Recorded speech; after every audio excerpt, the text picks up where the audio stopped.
depois, amém, a paz. O pessoal do Instagram, do YouTube, do Facebook, o pessoal do Meet, a Silvana, a Edna, a Sulamita, Dona Maria, a Maria Oliveira, a Duda, a Eliane, o Tiago, a Raquel, amém, a paz do Senhor Jesus a todos, amém, glória a Deus, amém. Hoje a gente vai falar sobre uma passagem também muito legal, uau, sobre Elias, né?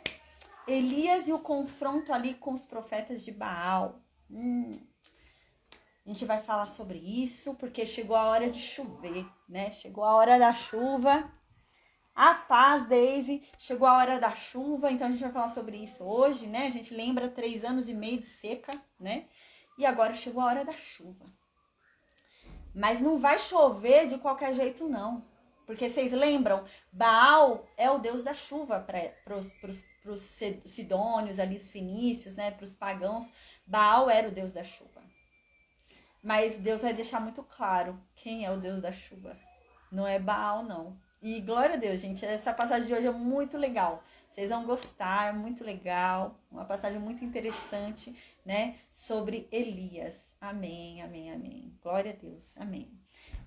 Gente, antes de começar a aula de hoje, eu queria falar só uma coisa. A gente estava conversando aqui no Meet agora e me veio na cabeça de eu falar isso, né?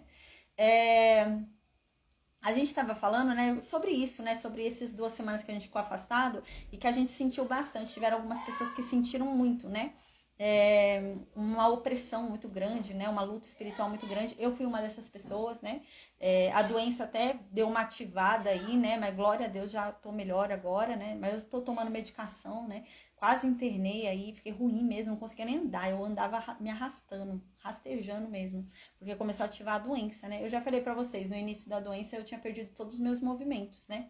Eu ficava na cama com uma pessoa tetraplégica, não mexia com a cabeça, não mexia nada, né? E eu tava ficando assim, gente, tava arrastando minha perna, tava ficando ruim pra caramba essas 2 semanas, né? E eu tava conversando aqui agora no Meet, a gente tava falando, né? E essas 2 semanas não é que eu abandonei Deus, né? Não é, tô sem Deus, né? Não, eu orava, eu buscava, né? Teve até dias que eu lia, tava lendo a Bíblia ali, como eu faço aqui para dar aula, eu tava, mas eu não preparando a aula como eu preparo aqui, mas eu tava lendo a Bíblia, tudo, né? Ouvindo louvores, né? E ouvindo pregações. Eu até mandei para vocês um podcast sobre o livro de Jó, né, complementando com as 4 últimas aulas que eu dei do livro de Jó. E, gente, nada disso era o suficiente. Nada disso, nada disso. Eu senti uma queda espiritual muito grande, né? Uma queda espiritual muito grande ao ponto, né, de antigamente, né, eu até às vezes sinto a presença, alguma presença ruim e tal, mas eu orava e ia embora rápido, sabe? Eu resolvia logo, né? E, gente, eu demorei um tempo orando para demônio ir embora. Então, você vê que teve uma queda espiritual, né? Eu tive uma queda espiritual. E eu não parei de buscar Deus, né? Mas eu percebi uma coisa, eu tinha parado de cumprir o meu chamado, né? Apesar de eu ter saído e feito a obra na rua, né? Porque eu faço ações sociais, eu continuei fazendo, né? Eu fui entregar marmitex, fui entregar fralda, eu continuei fazendo isso. Mas é engraçado, não era o meu chamado, né? A verdade é que as obras não salvam, né? As obras não te trazem um fortalecimento espiritual. E as obras são apenas, como o Tiago diz, uma manifestação declarada da minha fé. Mas ela não aumenta a minha fé. Ela não me torna mais forte espiritualmente, né? Ela não me torna mais conhecedora de Deus. Ela não me aproxima de Deus. As obras não fazem nada disso. A obra é apenas uma manifestação prática da minha fé, né? Então, a fé sem obras é morta.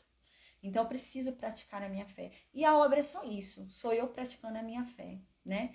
Mas a questão é que a Bíblia diz que tem um jeito de aumentar a nossa fé. Só existe um jeito. Não existe outro, né? Só há um jeito de aumentar a nossa fé. A Bíblia diz isso. E houve uma queda espiritual ali, né? E o que é fé? A fé é tão importante, mas tão importante na Bíblia, que a Bíblia explica o que é fé, né? Engraçado, né? Todas as outras coisas que você tem dúvida na Bíblia, você vai ler num dicionário. Mas a fé é tão importante na Bíblia que a própria Bíblia explica o que é fé, né? A fé é a certeza do que nós não vemos, né? A certeza que vai acontecer aquilo que eu não tô vendo. A fé é a certeza do que eu não consigo segurar, do que eu não consigo sustentar aqui agora, né? Isso é fé. E a Bíblia diz, né, que a fé, ela só é aumentada pelo ouvir. Ouvir a palavra de Deus. Não há uma outra forma de aumentar a fé. Porque a fé é acreditar, né? A fé é crer, né? O que é a fé? É acreditar.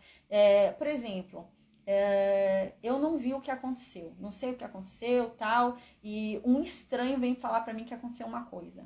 Minha mãe chega para mim e fala que aconteceu outra. Eu vou acreditar em quem? Na minha mãe. Porque eu conheço minha mãe. Então, o estranho eu não vou acreditar. Vou falar, não, eu acredito nela. Eu conheço ela. Eu acredito no que ela diz. Eu não vi, mas eu acredito, porque foi isso que aconteceu. Se vier um estranho pra mim e falar, olha, eu vou te dar tal coisa. E vier minha mãe e falar, olha, final de ano eu vou te dar tal coisa. Eu vou esperar de quem? De quem eu conheço. E é isso que é a fé. A fé é você crer, é você esperar, é você acreditar de quem você crer, esperar de quem você conhece, acreditar de quem você conhece, né? Como que eu vou acreditar em quem eu não conheço, né? Como eu vou depositar algo em quem eu não conheço? Como que eu vou chegar para uma pessoa e falar, olha, você pode cuidar do meu filho? Eu nunca vi aquela pessoa. Você pode ficar com meu filho por 3 horas enquanto eu vou sair? Eu vou deixar com um estranho na rua, meu filho? Não. Eu vou deixar com alguém que eu conheço, né? E a fé é isso. Você só consegue alcançar a fé a partir a paz, Dorinha, você só consegue alcançar a fé a partir do momento que você começa a conhecer a Deus, né? Você precisa conhecer a Deus. E por isso que a fé é aumentada pelo ouvir a palavra de Deus. Porque a palavra de Deus, né, fala quem ele é. A Bíblia diz que a palavra se tornou carne. A Bíblia diz que o verbo se fez carne. É Cristo. E tem um momento na Bíblia que Cristo diz assim, vocês querem conhecer a Deus? Então conheçam a mim. Porque se vocês conhecerem a mim, vocês conhecerão a Deus. E como é que a gente conhece a Cristo? É lendo a palavra. Mas não é só lendo o Novo Testamento. Não é só lendo as passagens que me interessam. É lendo a Escritura inteira. Jesus disse isso. As Escrituras inteiras falam acerca de mim. Quando Jesus disse isso, não tinha o livro de Paulo. Não tinha os livros de Mateus. Não tinha o livro de Lucas. Não tinha o Apocalipse. Quando Jesus disse isso, tinha o Antigo Testamento. E Jesus disse, as Escrituras inteiras falam acerca de mim. Se você quer conhecer quem é Deus, você tem que conhecer quem é Jesus. E é assim que a nossa fé é aumentada. Por isso que a nossa fé, ela só é aumentada pelo ouvir. Eu até falei isso agora, né? Porque assim, durante esse período que eu tive essa queda espiritual que eu falei aqui para vocês, eu louvava, ouvia louvores, ouvia pregações, lia a palavra, né? Orava, e nada disso foi o suficiente. Nada disso. A verdade é que tudo isso é importante. É importante o louvor, é importante a oração, é importante a pregação, é importante a congregação, tudo isso é importante. Mas a Bíblia diz que a fé só vem pelo ouvir a palavra de Deus. E não são trechos da palavra de Deus. Não é você chegar num lugar e pegar lá a sorte. Vou ler só esse trechinho. Eu fazia isso, gente, quando eu era ignorante. Eu fazia, aí eu tirei um que eu não gostei, eu não entendi, eu voltava lá e pegava outro. Até eu achar um que eu gostasse. Era ignorância minha. E o cristão, né, ele não age mais como um menino. Ele tem que agir como um adulto. E é isso. A fé, ela não vem pelo louvor. Ela não é aumentada, ela até vem pelo louvor, né? Mas ela não é aumentada pelo louvor. A fé não é aumentada pela oração. A fé é aumentada por estudar a palavra. É a gente sentar, ler, estudar, né? Mas não é ler correndo, deixa eu ler a Bíblia em 2 meses. Não há pressa, né? O importante é você conhecer aquele que está falando ali, né? De quem está falando, né? Quem é tão aguardado? Nessa época aqui, onde havia uma promessa sobre Davi, quem era tão ansiado, né? Quem era tão desejado? Quem era aquele que era tão suspirado, né? Se suspirava tanto por ele, né? Quem? Né? Por que a angústia era tão grande para que ele viesse, né? E é isso, é muito importante a gente ler a Bíblia inteira, né? Pra gente entender isso. Amém, glória a Deus. Eu vou orar agora então, tá, gente? Amém. Então a gente vai estudar hoje 1 Reis 18. 1 Reis 18, como eu disse, é muito legal. A gente vai falar sobre Elias e os profetas de Baal. Amém, glória a Deus. Vai descer fogo do céu hoje. E a gente vai falar um pouquinho sobre isso. Amém. Meu Deus, obrigada, Pai. Obrigada por mais um dia. Obrigada por mais uma oportunidade de estarmos aqui reunidos diante da Tua Santa Presença, diante da Tua Santa Palavra, Pai. Nós amamos ouvir a Tua voz, nós amamos a Tua mensagem, Senhor. Vem e fala conosco, vem e se revela a cada um de nós, Pai. Nós queremos ter intimidade contigo, nós queremos mais de Ti, mais da Tua presença, mais da Tua unção, Pai. Nós temos prazer em Ti, Pai. Perdoa, Pai, perdoai os nossos pecados, porque nós somos falhos, nós somos pecadores, Pai, nós pecamos, Pai. Ainda que por pensamento, um pensamento que não deveríamos ter tido, uma palavra que não deveríamos ter falado, um sentimento que não deveríamos ter sentido, um desejo que veio e não deveríamos ter desejado, Pai, nós pecamos. Nós pecamos porque nós somos feitos de pó, Pai, e nós reconhecemos a nossa condição de nada. E nós pedimos em nome de Jesus que o Senhor nos use, porque o especialista em usar o nada é o Senhor, Pai. Do nada o Senhor fez a luz, fez esse mundo e fez tudo que há nele. E por isso, Pai, nos usa, Pai, apesar de não sermos nada, apesar de sermos tão fracos, tão pobres, tão frágeis, nos usa, Pai. Amém. Meu Deus, a Tua palavra diz que o Senhor dá força ao cansado. Então fortaleça, Pai, cada um de nós que está aqui cansado, que está abatido, Pai, porque só o Senhor dá essa força inexplicável. A Tua palavra diz que o Senhor nos dá uma paz que excede todo entendimento humano. É uma paz que não depende das circunstâncias ao nosso redor. É uma paz que independe do que está acontecendo. Só o Senhor nos dá.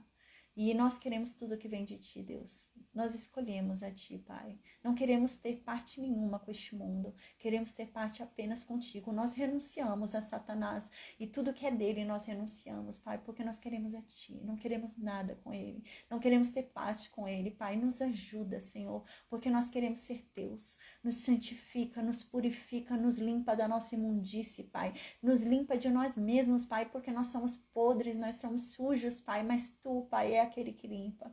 Tu é aquele que purifica. Tu é aquele que nos purifica dos nossos pecados. A Tua palavra diz que o Senhor é um Deus que perdoa a iniquidade, a transgressão e o pecado, Pai. Então, amém, Senhor.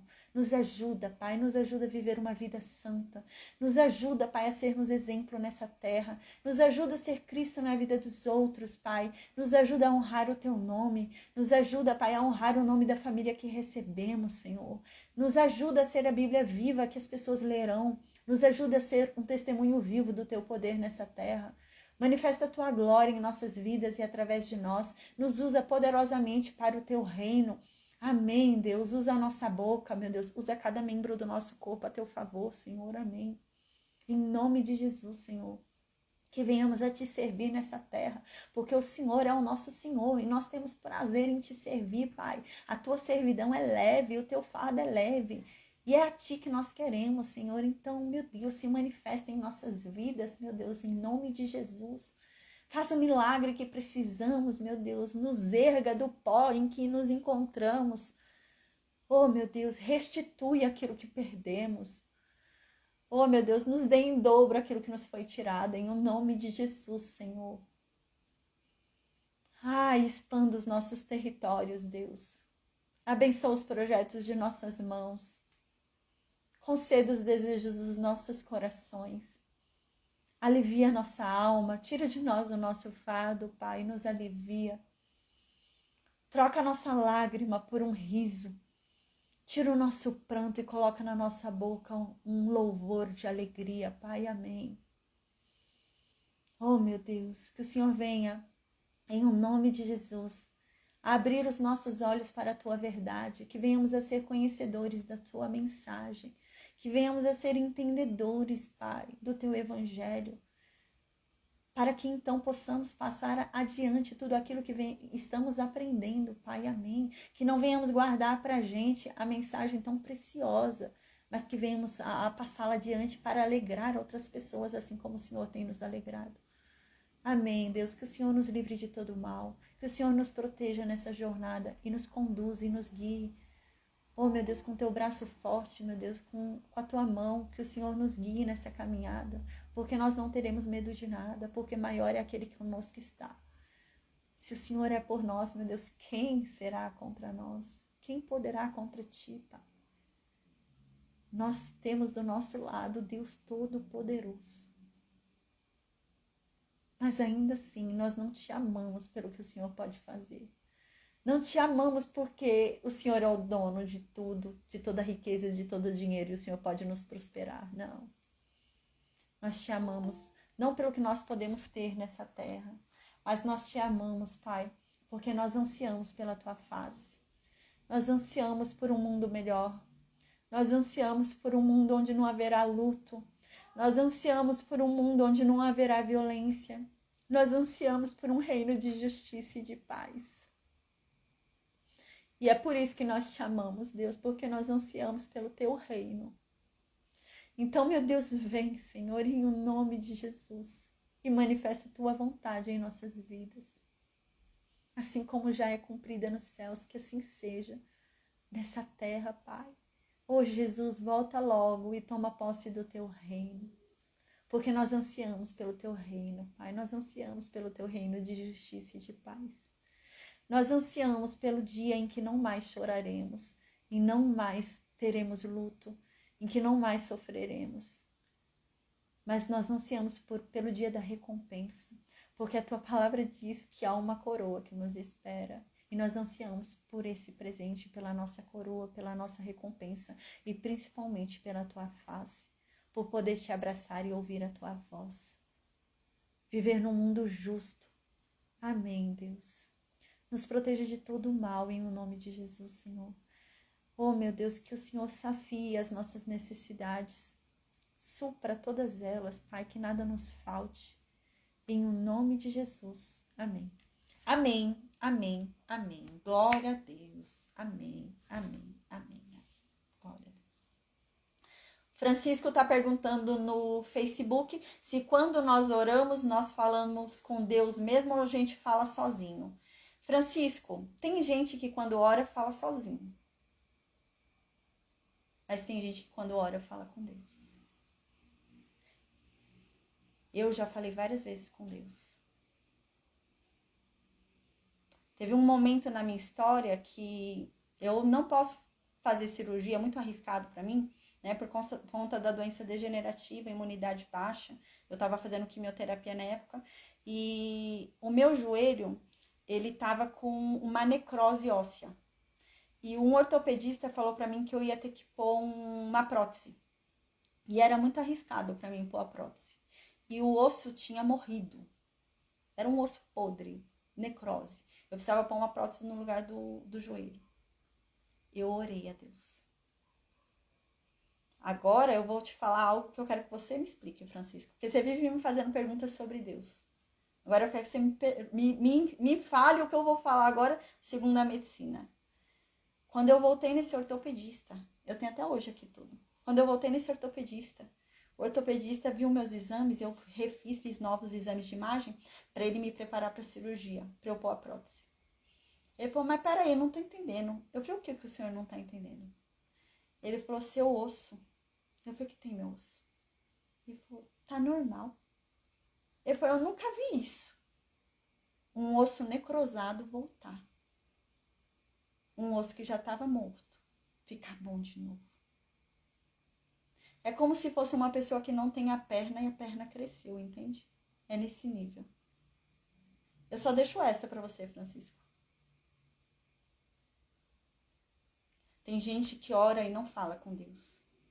Mas tem gente que ora e fala com Deus sim. Deus, às vezes a gente acha que Deus é bobo. E que Deus escuta todo mundo. Deus é justo. A Bíblia diz que Deus abomina a oração daqueles que o ofendem, o desprezam. Deus abomina a oração do ímpio. Deus abomina. Deus não ouve, não. O ímpio, quando ora, aquele que despreza Deus, aquele que menospreza Deus, quando ora, ora sozinho. Mas aquele que crê verdadeiramente, esse é ouvido por Deus e é atendido, como eu fui. Então, amém. Vamos falar agora, então, sobre 1 Reis 18. O Francisco, ele é um ateu. Ele sempre entra aqui na aula e faz umas perguntas. Fazia tempo que eu não respondia ele, mas Deus tocou meu coração para eu responder.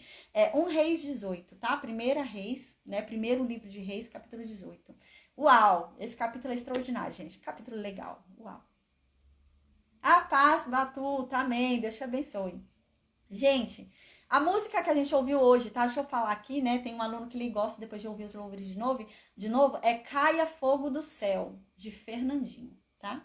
Então, vamos lá lembrar onde que a gente tá na história de Israel, tá? Então, Acabe, o pior rei da história de Israel, está no governo.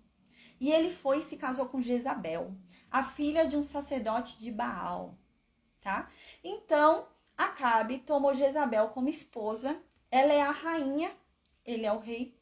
Israel já estava totalmente corrompido, né? O reino norte, a gente lembra, né? Tem o reino sul e o reino norte. Lá no reino sul, a gente lembra que quem tá lá é Josafá, tá? Depois a gente vai continuar falando sobre Josafá. Josafá foi um rei bom, a gente vai ver isso. Até ele decidir fazer comunhão com Acabe, né? Depois a gente vai ver que eles vão virar parentes, Acabe e Josafá. Josafá vai dar o filho dele para se casar com a filha de Acabe e de Jezabel. É a loucura, né? Mas até lá, Josafá era um homem que servia a Deus, era temente a Deus, tá? Então lá no reino sul tá Josafá governando, um rei bom, né? Temente a Deus.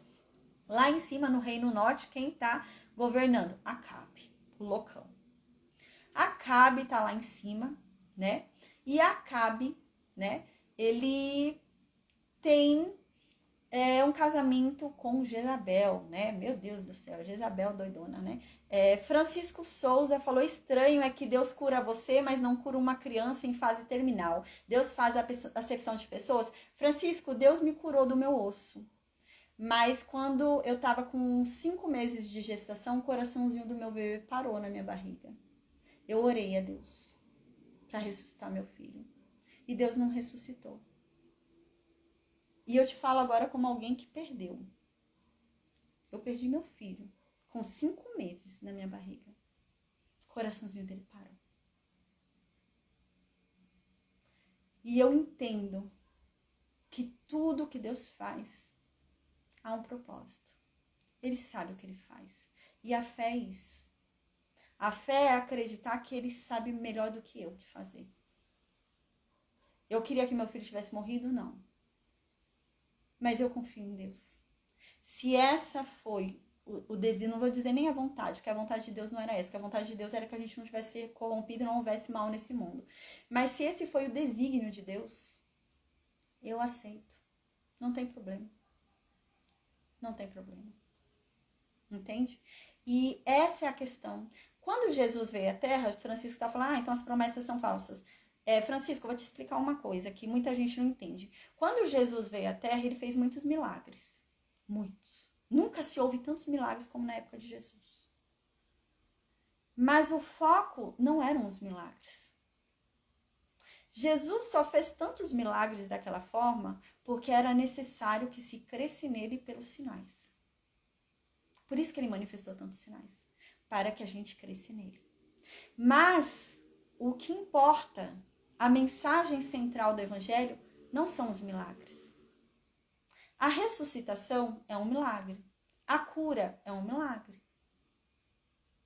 A mensagem principal do evangelho de Cristo não são os milagres. Senão Jesus podia curar todo mundo, Deus podia curar todo mundo. E se houvesse a cura de todo mundo, qual que é a questão de eu entender o embate entre o bem e o mal? Eu preciso entender qual é o embate entre o bem e o mal. Eu preciso entender qual era o mundo que Satanás queria para mim. Eu preciso entender que há uma energia positiva e há uma energia negativa. Há um bem e há um mal. Eu precisava entender isso. Eu preciso entender isso. Se Deus manifestasse milagre para todo mundo, como que a gente ia compreender o mal? Eu preciso compreender o mal porque Deus é justo. Deus é tão educado que ele não é igual Satanás e força a gente a nada. Deus quer que a gente escolha. Ele me permite saborear o mal e ele me permite saborear o bem. para eu decidir o que eu quero. Eu experimentei o mal, mas eu também experimentei o bem. E eu escolho o que eu quero. Eu escolho o que eu quero. A promessa de Jesus, a promessa do Evangelho de Cristo, nunca foi sobre cura e milagre nesta vida. Tanto que ele fala, né, que realmente na prova não há mais dor, não há, Cristo levou todas as nossas dores, enfermidades, a Bíblia diz isso. Mas não é para essa vida. Por isso que continua tendo pessoas doentes. Por isso continua tendo luto. Por isso continua tendo dores. Por quê? Todas essas promessas que Jesus fez é para quando ele for reinar. Ele vai vir como rei. Ele vai sentar no trono. Ele vai ser o dono. Ele vai mandar. O reino é dele. As promessas que ele fez são sobre o reino dele. Mas agora não é o reino dele ainda. Ele está à direita do Pai esperando até que venha o momento dele vir tomar posse do trono dele. Que por enquanto está com Satanás. Então, continua assim tendo morte, continua assim tendo luto, continua assim tendo enfermidades, continua e vai continuar até que ele venha e sente no trono dele aqui nessa terra. Até que se faça, né, o reino dele de justiça e paz. A gente não está ainda vivendo um reino de justiça e paz. Por isso que há morte, por isso que há enfermidade, né? E Deus sabe o que faz. Existem crianças que são curadas do câncer. Eu conheço crianças que são curadas do câncer. Então, isso, Francisco, isso mesmo, agora você entendeu. Ele falou, então eu entendi, é tudo depois da morte, algo que não tem provas, apenas escritas em papéis, como dizem. Por aí, papel aceita tudo. Francisco, o princípio do Evangelho de Cristo, o princípio da religião cristã é a fé. E a fé é você crer no que você não pode ver. Se eu pudesse provar que Deus existe, eu não precisaria ter fé. Vai totalmente contrário à base da religião. Vai totalmente contrário ao Evangelho de Cristo. Eu preciso crer no que eu não vejo. Se eu consigo explicar pela ciência, para que eu vou crer? Para que eu vou ter fé? Para que eu vou me esforçar? Não vou. A ciência já provou. É essa a questão. E realmente, as promessas de Deus não são para esse mundo. E é isso que as pessoas precisam entender. A promessa de cura, a promessa de ressuscitação não é para esse mundo. Pode ser que aconteça com alguns, pode, porque há um propósito por detrás daquilo para o reino de Deus. Porque Deus só interfere onde há um propósito no reino dele. Não há propósito no reino dele, ele não vai interferir, vai morrer. É a ordem natural deste mundo, é a morte. A única coisa certa neste mundo, né, é a morte. É a morte. Tá? Francisco, você está perguntando se eu creio em unicórnio rosa. Olha, eu fico um pouco abismada, assim, sabe? Eu tenho o maior respeito por você, apesar de você ser ateu, né?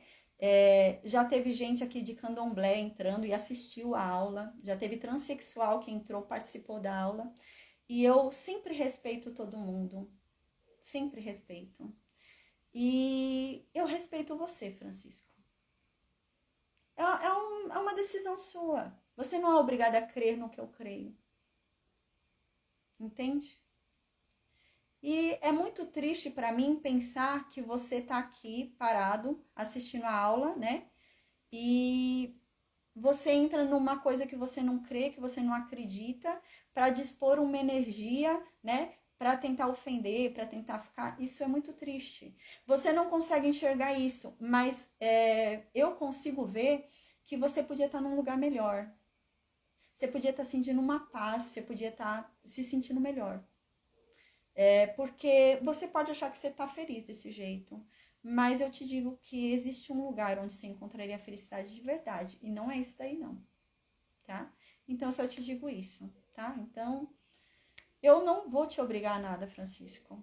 Eu tenho que falar a verdade. Então, conforme você vai me perguntando, eu vou te falando a verdade.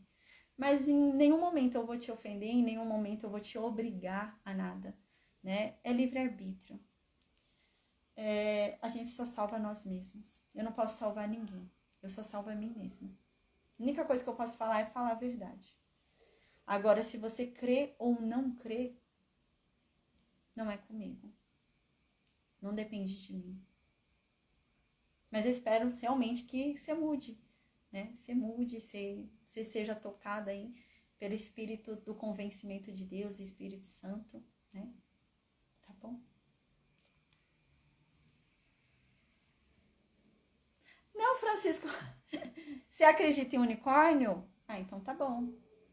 Então tá bom. Francisco tá falando que ele acredita em unicórnio e que eu tô com preconceito que ele acredita em unicórnio. Então tá bom. Então você acredita em unicórnio, eu acredito em Deus. Amém.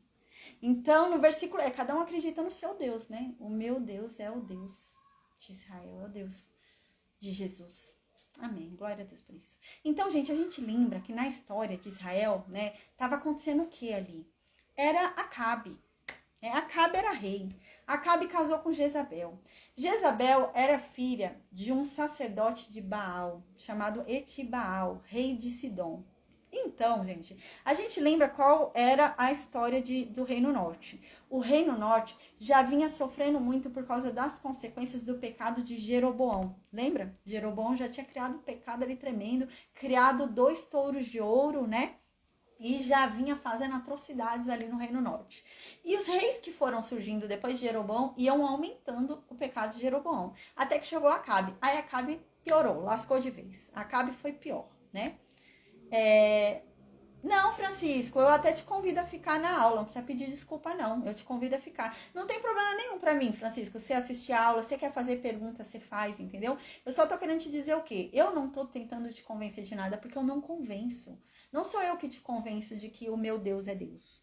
Né? É o Espírito Santo. Mas cabe a mim falar. Você tá me perguntando, tá me dando a abertura, eu tô falando, né? Assim como foi com a transexual, como eu te disse. Um dia entrou um transexual aqui na aula e ela começou a falar um monte de coisa, começou a ofender, me ofender, ofender a Deus, falar um monte de coisa. E eu comecei a falar a verdade pra ela. Não ofendi ela. Aí ela ainda falou, eu sou transexual. Eu falei, olha, não me importa o que você é. Não me interessa se é transexual, se é homem, se é mulher, não me interessa. Não me interessa se você é do candomblé, não me interessa. Se você é ateu, não me interessa. Eu só tô falando a verdade. Agora, se você crê, amém. Se você não crê, também tudo bem. Não depende de mim, né? Eu não convenço ninguém a nada, entende? E é isso que eu tô falando. Pra mim não tem problema nenhum você ficar assistindo a aula. É até um prazer. É muito bom que você fique. Se você quiser fazer perguntas, eu respondo. Tenho o maior prazer em responder. Perguntas que dá pra responder, né? Que são perguntas que não vai criar um embate, uma coisa assim. Eu não tenho problema nenhum, né? Não são perguntas ofensivas. Mas assim, da mesma forma que eu te respeito, você me respeita e tá tudo certo. Não tem problema, entendeu? Mas pra mim não tem problema nenhum você assistir a aula. Você é bem-vindo. Amém. Então, gente, a gente lembra que Acabe, então, ele estava casado com Jezabel. Jezabel, filha de um sacerdote, Etibaal, né, o rei de Sidom. E esse sacerdote era um sacerdote de Baal. Então vai Acabe e casa com a filha de um sacerdote de Baal. Então imagina a revolução religiosa que essa mulher fez em Israel, no Reino Norte. E é isso que a gente vai começar a ver agora. Ela fez uma revolução no Reino Norte que agora só se adora Baal lá. É só Baal. Não se adora mais nenhum outro Deus. É Baal. Então a gente vai começar a ver esse movimento aqui, tá? Então as pessoas começaram a adorar Baal, né? Se levanta altares, tudo é Baal. Agora é tudo Baal, tudo Baal, tudo Baal. Lá no Reino Norte. E como eu disse na aula passada, Baal, ele é o deus da chuva. Né, para os fenícios ali, para os sidônios, ele é o deus da chuva, tanto que eu até expliquei, né? Então, ele é o deus da chuva. E o que eles estavam, né? Ali era um momento histórico, era um momento assim, né? Que a maior movimentação financeira da sociedade era a agricultura. Não era igual hoje, né? Era só agricultura, gente. A pessoa tinha que viver de agricultura. Não choveu, ferrou. Né? Era nesse nível. Precisa chover, precisa chover. Eles precisavam muito de chuva, porque eles viviam de agricultura, né? E então eles estavam muito apegados a esse deus Baal, porque eles achavam que esse deus Baal ia dar chuva para eles, né? Então era uma sociedade que estava vindo em torno desse deus Baal, colocando para ele o poder de dar chuva para a fertilidade e a agricultura deles, entende? Então eis que durante esse período histórico Elias, um profeta de Tisbé, a gente lembra, lá de Gileade, né, lá do outro lado do Rio Jordão, lá de Manassés. Ele vem até Samaria ali, vai até Acabe e fala para Acabe, olha, é o seguinte, Acabe, a partir de agora não vai chover mais nessa terra, né? Só vai chover aqui nessa terra quando eu falar que vai chover, né? Segundo a minha palavra é que vai chover. Não vai chover mais não enquanto eu não falar, né? A gente até conversou sobre isso, né? Que ousadia esse dele falar pela minha palavra, porque ele não fala pela palavra de Deus, né? Eu até expliquei isso na aula passada. Então a gente lembra, né? Qual é o impacto disso para aquele povo? Elias está falando, o Deus Baal não é de nada, porque não vai mais chover. E eu tô falando, eu um homem, e eu tô falando que a minha palavra de homem vale mais do que a do seu Deus Baal. E era isso que Elias estava fazendo. E o que a gente vai ver agora no capítulo 18? Gente, lembra que Deus falou que depois que Elias fizesse isso era para Elias fugir? Tinha um porquê. A gente vai ver agora. Deus falou assim para Elias, né? Depois que Elias falou que não ia mais chover. Deus falou, Elias, agora é o seguinte, você foge, você vai ficar ali um tempo, né, no ribeiro ali de Querite, né? Você vai se alimentar ali, vai beber a água do ribeiro e você vai ser alimentado pelos corvos que eu vou mandar. A gente lembra que ele ficou lá uns 6 meses assim, sendo alimentado por corvos, né? E bebendo do ribeiro de Querite. E então, depois, secou o ribeiro de Querite. E Deus falou para ele, é o seguinte, Elias, agora eu separei uma viúva aí para te alimentar. Essa viúva vai cuidar de você. Vai lá para Fenícia. Vai lá para perto de Sidom. Vai para perto da terra de Jezabel. Que lá tem uma viúva que vai te alimentar. Gente, era uma viúva estrangeira. Não é a viúva de Israel. É viúva de outra nação. Da nação lá de Jezabel. Era a viúva que devia adorar o Deus de Jezabel. Mas a gente vai ver que ela adorava. A gente viu, né? Que ela adorava o Deus de Israel. Então, Elias, a gente lembra, ele chega lá na casa dessa viúva. Viúva mais pobre que tudo, né? A viúva tava saindo para procurar uns gravetos na porta da cidade, porque ela tinha um tiquinho de farinha, ela ia fazer um pão ali para ela e pro filho dela, e depois iam morrer de fome, não tinha mais nada para comer. E Elias foi para lá, pela direção de Deus, para ser alimentado por alguém que não conseguia nem alimentar a si mesma, né? Uau, olha o agir de Deus, né? E então a gente lembra que Elias foi e testou a fé dessa mulher. Uau, essa viúva de Sarepta aí também, extraordinária a fé dessa mulher, hein? Então Elias aí fala para ela, olha, Deus diz o seguinte, se você fizer com essa farinha que você tem, com o azeite que você tem, o pão, né? E der primeiro para mim, a primeira parte para mim, nada vai faltar para sua casa. Uau! E essa mulher com uma criança pequena, ela creu. Essa mulher já cria em Deus, ela já conhecia Deus. Era uma estrangeira de outra nação, lá da terra de Jezabel. E ela já acreditava em Deus. E ela deu primeiro para Elias. E então a Bíblia diz, né, que não faltou farinha nem azeite para ela até que a chuva viesse. Por 3 anos, essa mulher teve farinha e azeite. Deus foi aumentando aquela farinha e azeite, gente, que no início era só um punhadinho, né? E Deus foi dando para ela. E então a gente lembra que o filho dela morreu, ficou doente, morreu, né? A gente lembra que foi a primeira ressuscitação que a gente ouve falar aqui na Bíblia, foi essa, de Elias aí, né? Que Elias ressuscitou o filho dela. Então agora a gente vai ver que chegou o momento da chuva voltar. Passou 3 anos, Elias lá na casa dessa viúva, e Deus vai falar para Elias, Elias, agora eu vou mandar a chuva. Vai lá falar com Acabe. Vamos ver o que está acontecendo lá nesses 3 anos que Elias ficou, 3 anos e meio, né? 6 meses que Elias ficou escondido ali no ribeiro de Querite e 3 anos que ele ficou escondido lá na casa dessa mulher em Sarepta, né? Vamos ver o que aconteceu em Israel. Aconteceu uma loucura lá em Israel, a gente vai ver. Aí no versículo 1 diz isso, que no 3º ano, né? Então já estava ali no 3º ano, né? 3 anos e meio, eles contam sempre fechadinho, né? 3 anos, né? Eles não falam 3 anos e meio. Mas a gente já está aqui no 3 anos e meio, porque Jesus disse que foram 3 anos e meio de seca, né? Então aqui já estava no 3º ano, né? 3 anos e meio já de seca. Então Deus veio falar com Elias. E Deus disse assim para Elias, Elias, vai lá e vai falar com Acabe. Vai lá porque eu vou dar chuva. Vou dar chuva sobre essa terra. Aí no versículo 2, Elias foi lá, saiu da casa da mulher lá de cima, né? De Sidom, lá da Fenícia, lá de Sarepta, e desceu e foi lá para Samaria falar com Acabe.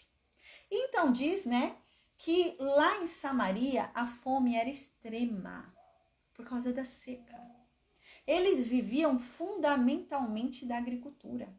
Se não havia chuva, não havia o que colher para comer. E eles estavam passando por muita fome, muita necessidade. Então, no versículo 3, Acabe, né? Diz que Acabe, o rei, ele tinha chamado o administrador do palácio dele, chamado Obadias.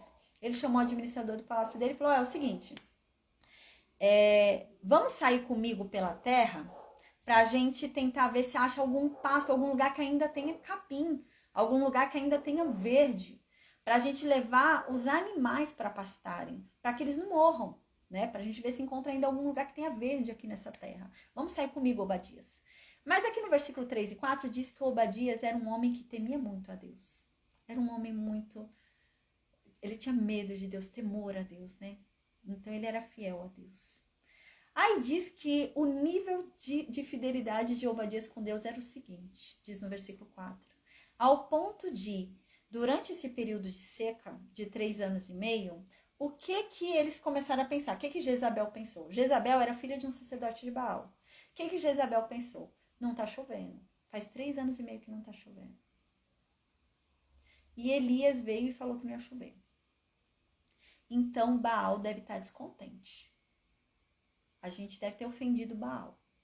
Então vamos agradar Baal. Como que a gente vai agradar Baal? Matando os profetas igual Elias. Então, já que Elias a gente não está encontrando para matar ele, para agradar Baal, já que ele veio falar contra Baal, então vamos matar todos os profetas de Deus. E ela pensou isso. E começou a matar, gente. Aí aqui diz no versículo 4 que ela, durante o período desses 3 anos e meio, saiu perseguindo todos os profetas de Deus ali no Reino Norte e matou. Começou a matar. Então você vê porque Deus havia mandado Elias fugir, né? Ele ia ser perseguido. Então ela mandou matar todos os profetas, mas Obadias, aqui diz, era tão fiel a Deus, mas tão fiel, que ele foi contra a ordem da rainha e ele escondeu 100 profetas. Uau! Ele colocou 50 profetas em uma caverna, escondidos, e 50 profetas em outra caverna, escondidos, para que ela não os matasse. E ele ia lá e dava água para esses profetas e comida. E ele alimentou esses 100 profetas e não deixou que eles morressem por causa de Jezabel. Então a gente vê já o nível de obediência desse Obadias aí, o nível de temor desse Obadias, né? Ele não queria que todos os profetas fossem mortos. Então diz, né, que Acabe foi lá e falou para Obadias o que eu disse. Vamos andar aí pela terra, Obadias, eu e você, eu vou para um lado, você vai para o outro, né? E a gente sai procurando aí, né, se acha algum ribeiro, né, algum riacho. Vamos ver se a gente acha, né, algum capim, alguma grama. Vamos ver se a gente acha alguma coisa para que a gente possa conservar os nossos animais, levar nossos animais para beber, nossos animais para pastar, para que eles não morram também, senão vai perder todos os animais também. Então, no versículo 6, diz que eles dividiram a terra e cada um foi para um lado para procurar capim e água. Então, Acabe foi por um caminho e diz que Obadias foi por outro caminho. Aí no versículo 7, diz que o caminho ao qual Obadias foi, ele encontrou Elias. Então, Obadias andando lá pelo caminho dele para procurar rio, procurar capim, encontrou de repente Elias. Quando ele encontrou Elias, ele reconheceu Elias. Aí a Bíblia diz que nesse momento ele se ajoelhou diante de Elias, colocou o rosto dele no chão e começou a falar: Senhor, é o Senhor mesmo? É o meu senhor Elias? Ele feliz da vida, porque o profeta Elias estava vivo. Ele feliz da vida, gente. Aí no versículo 8, Elias fala: sim, eu sou Elias. Aí o profeta foi e falou assim, né? O profeta Elias foi e falou assim: vai lá e fala pro teu patrão, pro teu chefe, o rei, que eu tô aqui. Aí, no versículo 9, Obadias vai e fala pro Elias: profeta, o que foi que eu fiz para você querer me matar? Que mal eu te fiz para você querer minha morte? Porque o rei Acabe vai me matar se eu for falar que você tá aqui. Aí então, no versículo 10, ele começa a explicar por que Acabe vai matar ele se ele falar que Elias está ali. Ele falou: eu juro por Deus, Elias, que Acabe mandou procurar você em todos os países dessa terra. A gente saiu à procura de você em todos os cantos para te matar. E toda vez que a gente chegava em um lugar e o rei daquele lugar falava que você não estava lá, que eles não tinham te visto, Acabe fazia eles jurarem que eles não tinham te visto, porque senão eles morreriam, jurarem por Deus para serem castigados. Gente, hoje parece meio absurdo quando a gente fala assim, jura aí, né? Hoje em dia, infelizmente, a palavra é tão, né, tão sem importância que as pessoas juram até por mentira. As pessoas dizem eu te amo, né, e nem demonstram, né, nem sabem o que é amor, né. Então, hoje em dia parece meio estranho pra gente falar, mas grande coisa, acaba ficar falando pra eles jurarem, né. Gente, nessa época, era um negócio sério jurar. Sabe aquela coisa de antigamente, né? No fio do bigode, né? Eu me comprometo no fio do bigode. Você não precisava assinar um contrato. Era no fio do bigode, era a palavra, né? E era isso aqui.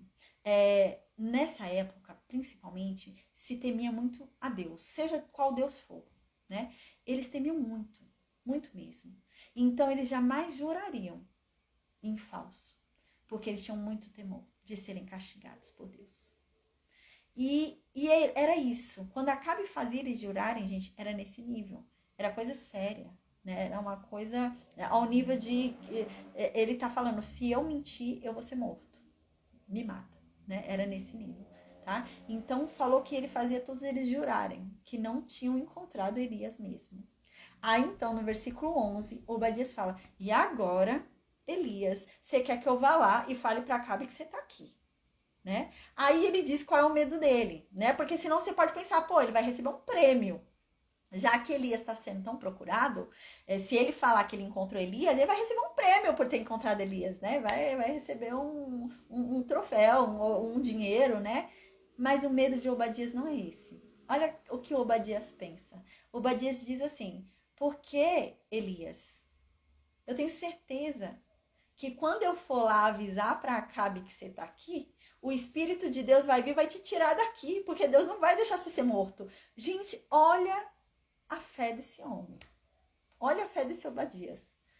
O medo dele era esse, né? Ele falou, não, eu vou falar lá, vou contente falar para Acabe que eu te achei, que eu te encontrei. Aí, quando Acabe vier aqui, você não vai estar aqui mais, e quem vai morrer sou eu, porque Acabe vai falar que eu deixei você embora. Acabe vai falar, por que você não matou ele, né? E ele falou isso, o Espírito de Deus, não é que você vai fugir, Elias. O Espírito de Deus vai vir e vai te levar para outro lugar. A gente vai ver que isso vai acontecer na Bíblia, é bem legal. E o Espírito de Deus que vai vir vai te levar para outro lugar. E aí? E eu vou morrer, você tá doido? Aí ele fala, você sabe, né, que eu tenho sido fiel a Deus desde menino. Você sabe que eu temo a Deus, o Obadias fala. Aí no versículo 13 diz, por acaso você não sabe, Elias? Não te contaram que quando Jezabel saiu matando todos os profetas de Deus, eu guardei 100? Eu escondi 50 em uma caverna e 50 em outra? Não te contaram isso? E eu alimentei eles? Eu dei água para eles? Como é que então agora, Elias, você fala para eu ir lá, falar para o rei que você tá aqui? Aí quando ele voltar, você não vai estar mais aqui, que o Espírito de Deus vai ter te levado e quem vai morrer sou eu. Aí então, gente, olha o que Elias responde. Elias fala assim para ele, tão certo como vive o Senhor dos Exércitos, perante de quem eu estou, de fato, hoje eu me apresentarei a Acabe. Sabe o que Elias está falando aqui? O Espírito de Deus não vai me levar para lugar nenhum. Ele é que me mandou vir falar com Acabe. Eu vou falar com Acabe. Eu não vou sair daqui. Nem o Espírito de Deus vai me tirar daqui. Foi o próprio Espírito que me mandou para cá. É isso que o Elias está falando. Aí depois que o Elias fala isso, o Obadias foi. O Obadias fala, então tá bom. Você falou que Deus não vai te tirar daqui, foi Deus que te mandou para cá, então eu vou lá chamar Acabe. Ele foi lá chamar Acabe. Aí no versículo 16 diz que ele foi lá, chamou Acabe, falou para Acabe que o Elias estava ali. Ah, então, né? Diz que quando Acabe viu Elias, chegando lá Acabe para Elias, Acabe chega, olha o desafio desse rei, né? Esse Acabe devia ser uma coisinha, né? Aí Acabe chega lá e fala para Elias, então você que é o perturbador de Israel, né? É você que tá causando aqui, né? Ele chega assim para Elias. Aí Elias, no versículo 18, fala, eu não sou eu que tô perturbando Israel, a culpa não é minha. O perturbador de Israel é você e tua casa, Acabe. Você, tua casa, a casa do teu pai, porque vocês é que deixaram de obedecer a Deus. Vocês é que decidiram seguir a Baal. Quem está perturbando Israel são vocês, não sou eu. O que está acontecendo em Israel é culpa de vocês, não é culpa minha. E Elias fala isso para Acabe. Aí no versículo 19 diz assim, Elias vai e fala, uau, vai começar o confronto, o enfrentamento aqui. Uau, entre o Deus Baal e o Deus de Israel. Então no versículo 19, né, Elias fala assim para Acabe, Acabe, faz o seguinte, eu quero que você reúna todos os profetas de Baal. Os 450 profetas que vocês têm aí, que Jezabel mandou chamar. Eu quero que você chame os 450 profetas de Baal e mais os 400 profetas de Aserá. Eu quero que você chame os 850 profetas, né? 850 profetas. 450 profetas de Baal e 450 profetas de Baal e 400 profetas de Aserá. Eu quero que você chame todos eles lá no Monte Carmelo. A gente vai todo mundo lá para o Monte Carmelo. Eu e os 850 profetas. Agora vamos entender um pouquinho aqui, né? Ele diz assim, os 400 profetas de Será, eles todos estão comendo na mesa de Jezabel. Não significa que os sacerdotes estão sentando na mesa do palácio e comendo com a Jezabel. Não é isso que ele está querendo dizer aqui. Ele está querendo dizer que Jezabel está alimentando eles. Vamos lembrar o que está acontecendo aqui na história? O povo, gente, está morrendo de fome. Não tem comida. Havia uma extrema fome em Samaria. Havia um negócio horrível aqui, estava sem comida, sem agricultura, não tinha, né? Os animais já estavam magros para você matar e comer animal, até o animal já estava magrelo, né? E aqui então, nesse nível de fome, nesse nível de desespero que estava, diz que a Jezabel estava alimentando os profetas. Então esses 850 profetas estavam sendo alimentados por ela. Ela guardava comida para eles, para que eles não morressem de fome, para que eles não passassem fome, ela alimentava eles. É nesse sentido que está falando. Vamos falar sobre Aserá? Quem é Aserá, né? Porque a gente vê que tem 400 profetas de Aserá. Os 450 profetas de Baal a gente já falou, né? Quem é Baal, né? Baal, a gente lembra, é o deus da fertilidade, né? O deus da chuva, né? Então, o que era fertilidade para eles nessa época, né? Era a chuva. Porque eles dependiam da agricultura. Então, eles precisavam de uma terra fértil. Então, o deus da fertilidade para eles era Baal. Então, Baal era quem mandava chuva. E quem era Aserá? Aserá era a companheira de Baal. Todos esses deuses a gente vê, né, que eles tinham uma companheira, né? E essa Aserá era a companheira de Baal, tá? Então, geralmente, quando se fazia um culto para um deus, você fazia um culto também para a companheira daquele deus, tá? A gente vai ver isso mais para frente, Diana, né? Tudo lá, né? Mais para frente ali no Novo Testamento, sempre tinha, né?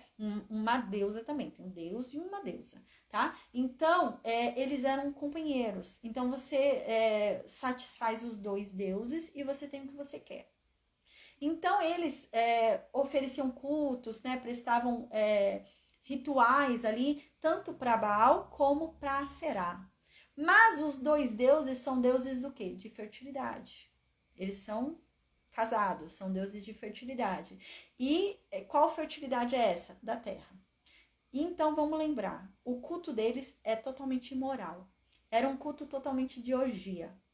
Era cheio de prostitutos cultuais, orgias, tá? Então, porque era ligado àquilo que eu falei, né? Eles entendiam que quem jogava chuva do céu era Baal. E Baal só jogava a chuva do céu quando ele ejaculava. Então, ele tinha um prazer, ejaculava, a ejaculação dele era a chuva.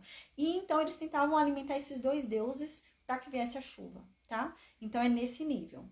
E agora chegou a hora de Elias falar que vai chover.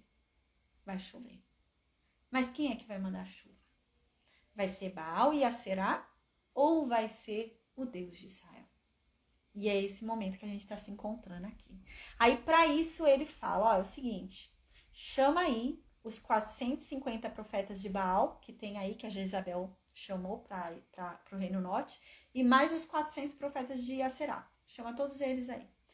Então, diz que no versículo 20, Acabe foi e chamou, né? Reuniu todos os profetas lá no Monte Carmelo. Ele foi lá e reuniu todo mundo lá no Monte Carmelo. Aí no versículo 21, Elias foi e falou para o povo. Porque o povo também foi reunido, né? O povo também foi lá assistir. Foi lá ver o que estava acontecendo. Aí Elias foi e falou para o povo, até quando vocês vão ficar aí em dúvida sobre o que vocês vão fazer da vida de vocês. Sobre quem vocês vão adorar. Até quando? Se o Senhor, né? Aqui o Senhor, quando fala, é o nome de Deus. Lembra aquelas 4 letras, né? Então, aqui ele fala o nome de Deus, aquele nome que Deus se apresentou para Moisés. Ele fala o nome, né?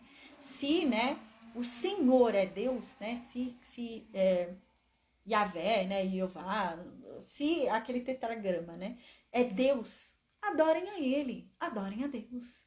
Mas se Baal é Deus, então adorem a Baal. Mas parem com essa palhaçada. Parece que eles estavam adorando Deus e Baal, né? Essa é a impressão que dá quando o Elias fala aqui. Parece que eles adoravam um pouquinho a Deus e um pouquinho a Baal, né? E não tem essa, né? Não tem essa coisa de meio pé no mundo e meio pé com Deus, né? Não, né? Tem uma coisa até muito legal que tem, uma história, tinha um homem que estava em cima do muro, né? E o pessoal de Deus, né, do céu, ficava chamando, vem, vem, vem. E o homem acima do muro, vendo lá uma movimentação para ele pular pro lado do céu. E do outro lado ele viu ali o inferno, ali Satanás, tudo. E Satanás não fazia nada, nem ligava, nem dava bola para ele. Aí o homem falou, mas por que Satanás não tá me chamando? Por que o outro lado não me chama? Só vocês me chamam. Aí no céu falam, porque o muro é dele. E é nesse sentido, né? Deus não nos divide. Satanás aceita dividir a gente, mas Deus não. Não tem meio pé aqui, meio pé lá, né? Não. Ou é de Deus ou não é. Né? Não há mistura de luz com trevas. Não há. E é isso que ele está falando aqui. Se decidam. Ou vocês são de Deus, ou vocês são de Baal. Lembra muito aquela carta, né, de Jesus no Apocalipse para a igreja, que fala, quem dera vocês fossem quentes, ou quem dera vocês fossem frios. Mas por vocês serem mornos, é que eu vou vomitar vocês. Ou vocês são, ou não são. Agora, um passo lá, outro aqui, Deus vomita, né? E é isso. Aí diz que quando Elias falou isso, o povo não falou nada. O povo nem deu bola. O povo nem deu bola. Eu creio, do jeito que Elias está falando aqui, Elias queria uma decisão. Elias queria falar, é Deus de Israel. Ninguém se decidiu. Eles estavam em dúvida. Eu não sei se é Baal que é Deus. Parece que a impressão que dá é essa, que eles ficaram em dúvida. Quem é Deus mesmo, né? Então eles falaram, vocês estão em dúvida? Então eu vou deixar o próprio Deus mostrar quem é Deus. Uau! Eles falam, vocês têm dúvida? Então, vou deixar os deuses aí se resolverem. Vamos ver quem é Deus. Eles vão lutar entre eles e vamos ver quem é Deus agora. E ele faz isso. Aí então ele diz assim no versículo 22, a verdade é que só eu fiquei dos profetas, né? Ele não vai falar que tem 100 escondido, né, gente? Senão Jezabel vai lá matar, então ele não vai dedurar o outro. Ele diz que só ele sobrou dos profetas, né? E ele diz, e com relação aos profetas de Baal, são 450 homens, né? A gente vê aqui, né, que ele não fala dos profetas de Aserá. A gente lembra que quando mandou chamar eram 850. 450 profetas de Baal e 400 profetas de Aserá. Ele não fala sobre os profetas de Aserá, né? Eu não sei se os profetas de Aserá foram os 400 ou se eles não foram. Porque a verdade é que a Aserá era insignificante também. Porque o que era importante aqui era Baal, não é Aserá. Aserá não é a figura importante era Baal. É Baal que manda a chuva. Aserá é a companheira dele, mas não é ela que manda a chuva. É Baal. Então eu não sei se os 400 não foram ou se não tinha importância falar sobre os 400, porque eles são de Aserá. Aserá não tinha importância, entendeu? Porque quem manda a chuva para eles era Baal. Não era Aserá, ela é só companheira dele, né? Era nesse nível, tá? Então ele diz, eu sou um só. E eu tô aqui pelo Deus de Israel, e sou um só. Eles são 450 pelo Deus Baal. Então agora no versículo 23 ele fala, vamos deixar então que os deuses decidam. Quem é Deus? Se é Baal ou se é o Deus de Israel. Então vamos fazer o seguinte, vamos oferecer um sacrifício. Eu vou montar um altar aqui, e vocês, seus 450 profetas de Baal, vão montar um altar lá. Ali na frente, né? Na minha frente, ali na frente. Então, vamos fazer o seguinte. Vocês vão trazer pra gente 2 touros, né? Um touro vai ser para eu sacrificar no altar de Deus de Israel. E um touro vai ser para sacrificar no altar do Deus Baal de vocês. Então, vocês, né? Como vocês são um número maior, são 450, vocês começam primeiro. Tá? Vocês começam primeiro, que é um número maior, então seu Deus vai responder mais rápido do que o meu, né? Vocês são mais gente, né? Ele fala nesse tom de deboche, a gente vai ver, tá? É nesse sentido que ele tá falando, viu? Ele fala, como vocês são mais, então Deus de vocês vai responder mais rápido. São 450 pessoas falando com ele ao mesmo tempo. É mais difícil, né? Eu sozinho falar. É nesse sentido, ele tá já debochando de Baal, a gente vai ver. Aí ele fala, então como vocês são um número maior, 450, vocês começam. Faz o seguinte, pega aí o touro, né? Prepara ele aí, corta ele uns pedaços que vocês quiserem aí, coloca em cima da lenha, mas não é para pôr fogo. Nem eu e nem vocês vamos pôr fogo. Porque o Deus verdadeiro vai acender essa lenha sozinho. O Deus verdadeiro vai fazer descer fogo nisso daqui. Uau! Então, aqui no versículo 24, ele diz, aí depois que vocês colocarem a lenha, colocarem os pedaços ali, né, do touro, tudo, vocês começam a orar pro Deus de vocês aí. Vocês invoquem o nome dele, né, e eu vou invocar o meu Deus, o Deus de Israel. E o Deus que responder por meio de fogo, esse sim é Deus. E todo o povo ouviu Elias falando e concordou. E o povo disse, sim, essa solução é boa. O verdadeiro Deus é aquele que manda fogo. Uau! Agora vamos falar uma coisa aqui importante. No livro de Jó, Satanás fez descer fogo do céu. Lembra disso? No livro de Jó diz que quando Jó perdeu os animais dele, descia fogo do céu matando os animais dele. Ao ponto das pessoas que estavam vendo aquilo acontecer, né? As pessoas que estavam vendo aquilo dali acontecer, as pessoas achavam que era coisa de Deus, porque como assim fogo cai do céu? Né? É o próprio Deus manifestando a vontade dele, né? E era essa a intenção de Satanás, né? Confundir, a pessoa achar que era Deus fazendo ali, e não era Deus, né? Era Satanás fazendo. Então agora a gente vê, pô, meu, por que Satanás não jogou fogo aí e acendeu isso daí, né? Eu fiquei pensando nisso quando eu estudei isso aqui. Meu, por que Satanás não jogou fogo aí e acendeu? Ele jogou fogo lá quando foi para Jó. Incrível. Aqui mostra pra gente que Deus, ele manda no poder de Satanás, gente. Satanás não tá solto assim, faz o que ele quer. Senão, meu Deus, essa terra tava perdida, né? Não. Há uma limitação. Há uma limitação. Você vê que naquela época Deus permitiu ele lançar o fogo lá para Jó. Mas agora Deus segurou. Você acha que Satanás não teria lançado fogo aqui, gente, para fingir que o Baal que era o Deus? Ele teria feito, ele fez lá em Jó. Por que ele não fez? Porque Deus segurou. Uau! Caramba, né? E então no versículo 25 diz que Elias foi e falou pro profeta de Baal, ó, faz o seguinte, como vocês são um maior número do que eu, o Deus de vocês vai ser mais rápido que o meu, né? Porque eu sou um só. Então façam vocês primeiro aí, né? Escolham um. Eu não vou nem escolher o touro. Pode escolher o touro que vocês quiserem. Pra vocês não falarem que eu escolhi um touro propício, né? Vocês que escolhem. Uau! Aí eles foram lá escolher o touro, né? Pra preparar primeiro o touro. E Elias falou, mas só não põe um fogo. Mas prepara ele aí. Aí então no versículo 26 diz que eles pegaram o novilho, né? Prepararam lá o novilho, a paz, Adriano, e começaram a invocar o nome de Baal. Diz que quando eles começaram a orar para Baal, a clamar a Baal, a invocar o nome de Baal, o sol tinha acabado de nascer. Tinha acabado de surgir o sol. E eles ali começaram a orar. E eles ficaram orando até meio-dia, gente. Bastante tempo orando, né? O sol nasce, 6, 7 horas da manhã. Eles ficaram até meio-dia orando. E nada. E eles ficavam falando assim, diz, ó, Baal, responde a gente, Baal. Baal, responde a gente, Baal. E diz que nada se ouvia. Nada respondia. E diz que eles ficavam indo em volta ali do altar, manquejando. O que é manquejando?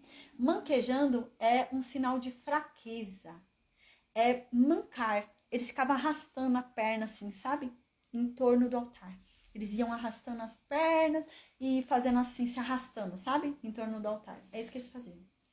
E diz que eles ficavam se movendo assim, em torno do altar que eles construíram, se arrastando. E falando, ó, Baal, responde a gente, Baal. E assim eles ficaram, desde o nascer do sol até meio-dia. Aí, meio-dia, Elias foi e começou a tirar uma da cara deles. Elias foi e falou, ó, grita mais alto. Vocês devem estar falando muito baixo, né? Porque ele é um Deus, né? Às vezes ele tá meditando, às vezes ele tá pensando em outra coisa, por isso que não tá ouvindo vocês. Talvez ele esteja fazendo alguma necessidade. Gente, eu quero falar sobre essa necessidade aqui que Elias está falando. Quando Elias fala que talvez ele esteja fazendo alguma necessidade, Elias está debochando. Ele está falando no sentido dele estar no banheiro. É isso que Elias está falando. Elias está falando, talvez o Deus de vocês esteja no banheiro. Por isso que não está ouvindo vocês. Gente, olha o nível de deboche de Elias. Elias está nesse nível de deboche. Elias fala, grita mais alto. Acho que o Deus de vocês não deve estar ouvindo, não. Às vezes ele está pensando em outra coisa e está entretido no pensamento dele, não está ouvindo vocês. Ou ele está no banheiro, né? Cuidando das necessidades. Ou talvez, sei lá, ele tá meditando, atendendo alguma necessidade no banheiro, né? Ou quem sabe ele viajou. Às vezes ele viajou e não tá ouvindo vocês porque tá em outro lugar, né? Uau! Ou então, às vezes ele tá dormindo. Se vocês gritarem mais alto, às vezes você acorda ele. Gente, ele começa a tirar uma deles. Aí diz que os profetas começaram a gritar mesmo. Começaram a orar mais alto, gritar mais alto. E eles se desesperaram e começaram a se cortar. Aí diz que eles começaram a pegar facas, começaram a pegar punhais e cortavam e jogavam o sangue deles ali no altar e se cortando e o sangue correndo. Aí diz que o sangue deles começava a correr e nada de acontecer. Aí no versículo 29 diz que já tinha passado do meio-dia. Já estava chegando no horário do sacrifício da tarde. Qual é o horário do sacrifício da tarde? 3 horas da tarde. Estava chegando a 3 horas da tarde. E eles começaram, lembra, às 6 horas da manhã lá, quando o sol surgiu, né? E já era 3 horas da tarde. E nada, nenhuma resposta, nenhuma atenção. Então agora chegou a vez de Elias. Na hora do sacrifício da tarde, Elias vai oferecer esse sacrifício a Deus. Aí Elias fala, pronto, chegou a minha vez agora. Povo, vem até aqui. Aí ele chamou todo o povo de Israel, todo o povo do Reino Norte, falou, vem até aqui. E todo o povo foi até ele. E ele começou a restaurar o altar de Deus. Ele começou a reconstruir, a arrumar, porque aquele altar que era de Deus estava todo quebrado. Era um altar que já era de Deus ali, mas haviam quebrado. E ele restaurou aquele altar. Aí diz que ele pegou 12 pedras, conforme o número das 12 tribos. A quem Deus, né, dirigiu a palavra mudando o nome de Jacó para Israel. E ele pegou as 12 pedras simbolizando as 12 tribos. E com essas pedras, Elias reconstruiu o altar para a adoração de Deus. Então, depois dele construir o altar, ele construiu todo o altar certinho, e em volta do altar ele cavou. Sabe quando você vai tacar semente na terra? Quando quem entende de plantação, essas coisas, né? Você vai pôr semente na terra, você faz um buraco, né? Você abre um buraco, joga a semente e fecha o buraco, não é? Então, Elias começou a fazer isso. Ele começou a cavar buraco na terra ao redor do altar. Ele começou a cavar buraco, deixar um buraco fundo. Aí ele começou a cavar buracos ali, buraco fundo, um caminho de buraco fundo ali ao redor, né? Esqueci a palavra, eu tô com a palavra na ponta da língua, mas eu acho que vocês devem ter entendido, né? Ele cavou um buraquinho e ficou assim, é como se fosse um cano, né? Em volta, mas é aberto, né? Ele fez assim em volta, ficou uma valeta, né? Acho que é esse o nome, uma valeta ali em volta. E ele fez. E nessa valeta que ele fez, gente, cabia mais ou menos uns 12 litros de água, tá? Então, ali naquele buraco que ele fez em torno do altar, cabia mais ou menos 12 litros de água. Aí ele foi e colocou no altar a lenha. Colocou lá em cima do altar a lenha, pegou o touro, cortou em pedaços o touro e colocou em cima da lenha o touro. Aí ele foi e falou, encham para mim 4 jarros de água. Gente, água era ouro. Fazia 3 anos e meio que não chovia. Esse povo não via água. Vocês imaginam o preço que devia estar a água aqui. Aí Elias fala, me tragam 4 jarros de água. Eu acho que o povo deve ficar, ai, tem certeza, Elias, água, né? Deve ter ficado até assim. Era muito precioso nessa época. E ele então começou a derramar aquela água sobre o holocausto. Imagina a cara do povo.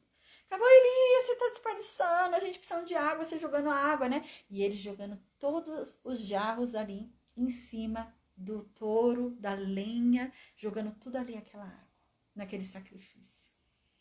Tem que ser algo que custe. Lembra quando Davi ofereceu sacrifício a Deus e a pessoa queria dar para ele, né, o local? Ele falou, tem que ser algo que me custe. E é isso. Aí ele começou a jogar água. Aí, gente, uma vez não deu. Eu falei, gente, traz de novo. Imagina a cara desse povo. Esse povo, gente, tava querendo água, né? Devia ser difícil achar água, né? E caríssimo comprar água. Ele falou, me traz mais. Então pegou mais e ele jogou de novo toda a água.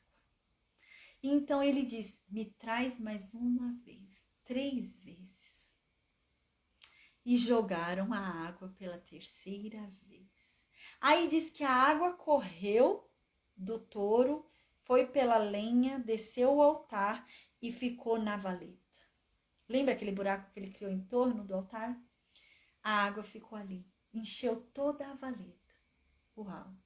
Aí então no versículo 36 diz, no momento do sacrifício da tarde, o profeta começou a falar com Deus. E ele disse assim, ó Senhor Deus, Deus de Abraão, Deus de Isaque e Deus de Israel, faça-se hoje conhecido que tu és Deus em Israel e que eu te sirvo. E que segundo a tua palavra foi que todas essas coisas aconteceram. Uau! Até me arrepia essa oração de Elias. Uau! No sacrifício da tarde, né? Senhor, vem e mostra que o Senhor é Deus.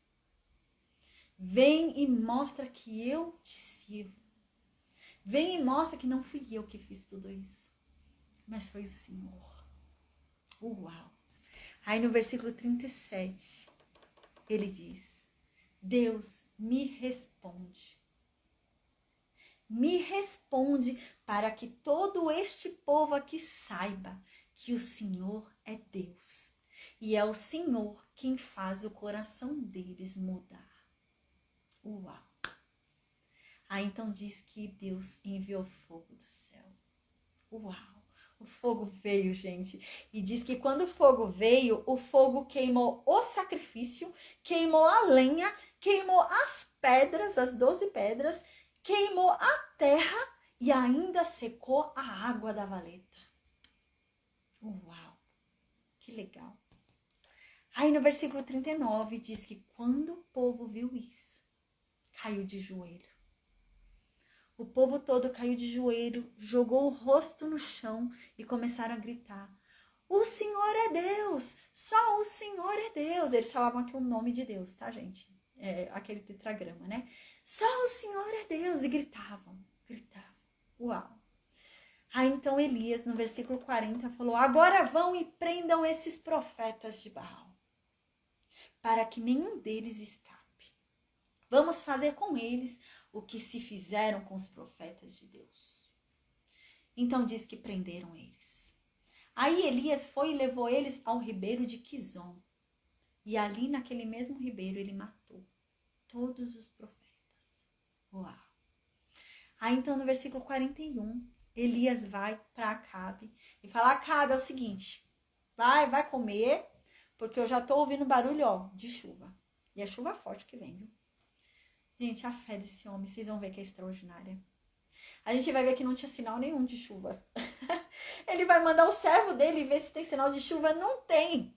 Mas a fé desse homem é tão grande que ele não precisa ver para crer. Vai acontecer. Gente, o tempo estava limpo. O servo dele, né, o ajudante dele, vai dizer que não via uma nuvem no céu. Quem olhava, não vai chover não.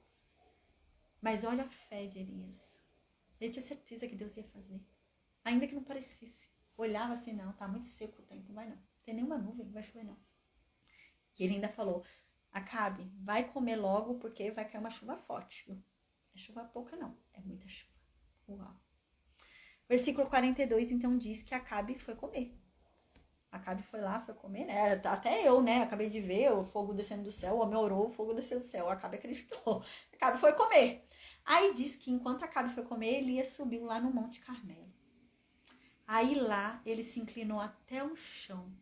Ele pôs a cabeça entre os joelhos dele e ele disse para o ajudante dele: ó, vai lá e olha em sentido ao lado do mar e diz para mim se você tá vendo alguma coisa. Parece que vai chover. E o ajudante foi, olhou em sentido ao mar e voltou e disse para Elias: ó, Senhor, eu não vi nada não, tá parecendo que vai chover não. Aí Elias falou: vai de novo. Ele foi de novo. Nada. Vai de novo. Terceira vez, vai de novo. O ajudante: Senhor, ó, o dia não tá parecendo que vai chover não. Vai mais uma vez. Nada. E assim ele foi por 7 vezes. Na 7ª vez, o ajudante voltou e falou: Senhor, eu vejo subindo do mar uma nuvem muito pequenininha, do tamanho da mão de um homem. É muito petitica. Então Elias foi e falou: vá aonde o rei Acabe está e diga para ele que ele apronte o carro e volte para casa, porque senão a chuva não vai deixar ele voltar. Gente, olha a fé desse homem. Um sinal tão pequenininho bastou. Uma nuvem do tamanho da mão de um homem. Um sinal minúsculo. Uma prova minúscula. Mas isso para mim basta. Vai chover. Uau, olha a fé desse homem. Ele não precisa de um grande sinal, né? Um sinalzinho pequeno já foi suficiente para a fé dele. Então, no versículo 45 diz que pouquíssimo tempo depois, os céus começaram a ficar escuros. Ficou tudo escurecido, cinza. E diz que começou um vento forte. E então veio uma grande chuva. E Acabe subiu ao carro e foi embora para Jezreel. E diz no versículo 46, e a mão do Senhor estava sobre Elias, o qual cingiu os lombos e veio correndo perante Acabe, até a entrada de Jezreel. O Espírito de Deus veio em Elias, que ele foi correndo na frente do carro de Acabe, gente. É isso que tá dizendo aqui. Uau! Acabe tava no carro, né? A gente lembra que o carro nessa época não é igual o carro que a gente tem hoje, tá, gente? Era um carro que era uma carroça com um cavalo na frente. É claro que do rei era mais sofisticado, né? Era uma carruagem. Então, Acabe estava na carruagem, sendo levado pelos animais, né? E Elias corria na frente. Pelo Espírito Santo de Deus. Ele foi cheio de Espírito, foi correndo na frente todo o caminho, lá do Monte Carmelo até Jezreel.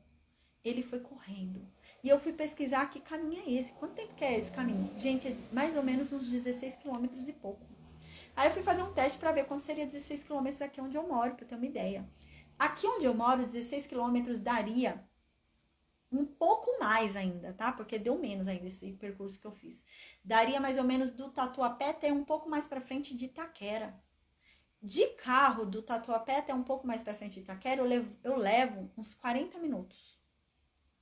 Esse homem foi correndo um percurso por aí pra maior, gente. Os 40 minutos que eu levo de carro. Ele foi correndo. Daí pra maior esse tempo. Andando, correndo. Uau! 16 quilômetros, por causa do Espírito Santo. Uau, o Espírito Santo deu uma força extraordinária para esse homem, para ele sair correndo desse jeito. A gente vai ver que Elias já não era um jovenzinho não, viu? Elias não era um atleta, um jovenzinho não, e ele saiu correndo desse jeito. E aqui deixa muito claro que esse poder foi dado pelo Espírito Santo. Não é uma habilidade, não é que ele era corredor, não é a habilidade dele não. Foi o Espírito de Deus que fez ele correr desse jeito e esse tanto, né? Uau. Então, gente, amém, amém, amém.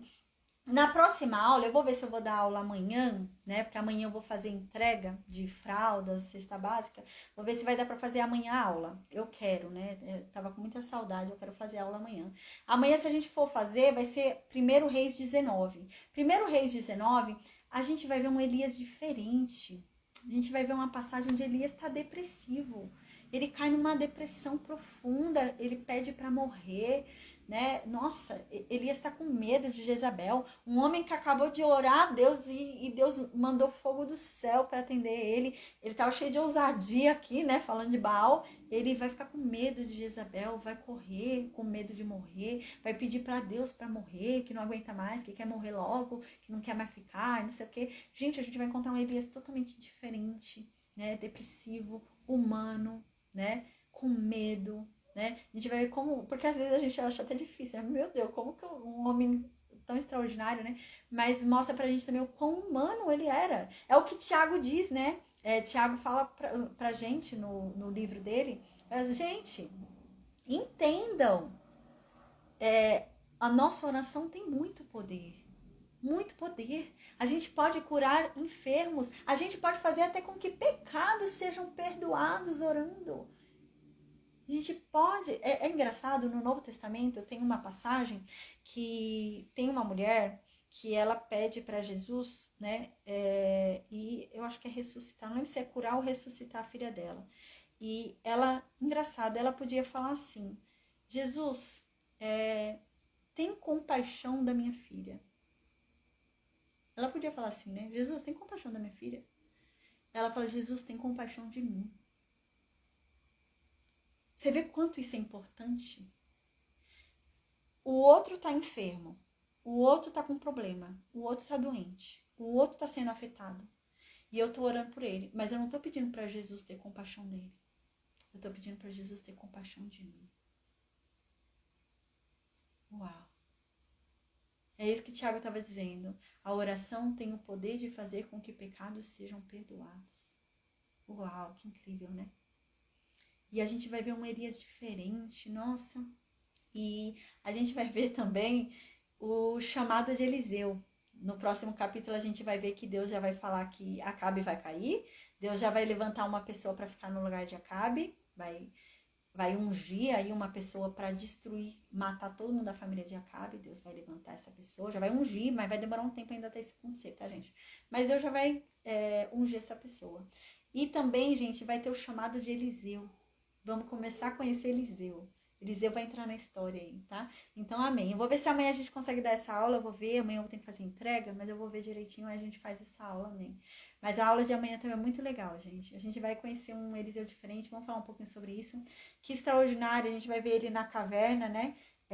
Vai falar lá vários momentos, que vem primeiro uma tempestade, Deus não está na tempestade, vem um vento forte, Deus não está no vento forte, e quando vem uma voz suave, calma, Deus está ali. E a gente vai falar sobre isso. Uau, tem bastante coisa pra gente falar amanhã, viu, gente? Então, amém, espero que vocês tenham gostado, se animado, né? Amém, em nome de Jesus, que Deus nos fortaleça cada vez mais, que Deus nos encha cada vez mais do Santo Espírito dele, né? Que Deus, em nome de Jesus, nos ensine cada vez mais sobre ele, nos aumente cada vez mais a fé, porque a fé vem pelo ouvir, e o ouvir a palavra de Deus, que é o que a gente está fazendo. Então, que nossa fé seja aumentada cada vez mais, de acordo com a intimidade e o conhecimento que nós vamos tendo cada vez mais de quem ele é, né? Então, amém. Glória a Deus. Eu vou perguntar no Meet se alguém tem alguma dúvida. Enquanto isso, eu vou desconectar o Facebook e o Instagram, tá bom? Deus abençoe a todos.